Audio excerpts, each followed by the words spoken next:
Good morning. स्वागत आहे तुमचं आमचं लग्न कसं झाल्याच्या पार्ट 17मध्ये. तर आत्तापर्यंत मी तुमच्याबरोबर शेअर केलं की आम्ही कसं भेटलो, कुठे भेटलो, आमचं लग्न कसं ठरलं आणि आजपासून शेअर करते आमच्या लग्नाचे सगळे फंक्शन्स कसे झाले.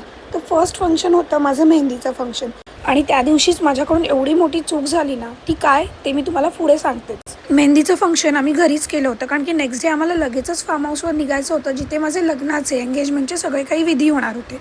मेहंदी आर्टिस्ट मी 6 महिन्या आधीच बुक करून ठेवली होती कारण की मला माहिती होतं की एंड मोमेंटला खूप घाई होणार आणि मला हवी तशी मेहंदी आर्टिस्ट मिळणार नाही. आणि ही जी मेहंदी आर्टिस्ट होती ना, तिने आधीच माझ्या दोन्ही बहिणींच्या लग्नातही मेहंदी काढली होती, म्हणून मला तिच्यावर ट्रस्ट होता की ती व्यवस्थित मेहंदी काढेल. आणि तिने जी मेहंदी काढली ती मला खूप आवडली. एकदम प्रॉपर डिटेलमध्ये तिने मेहंदी काढली होती. माझा मेहंदी आर्टिस्टचा डिसिजन तर एकदम चांगला होता, पण मी जी चूक केली जे ते तुम्हाला स्टार्टिंगमध्ये सांगितलं, मी नेल आर्ट करायचंही त्याच दिवशी ठरवलं आणि अचानकमध्ये मी एक नेल आर्टिस्ट घरी बोलवली आणि तिने जी घाण केली काय सांगू तुम्हाला. आधी तर तिने मला जसे हवे तसे नेल्स प्रॉपर केलेच नाही. नेल्सचा शेप वाकडा तिकडा, त्याच्यावरची डिझाईन वाकडी तिकडी. चला मी तेही ॲक्सेप्ट केलं. मी म्हटलं जाऊ दे.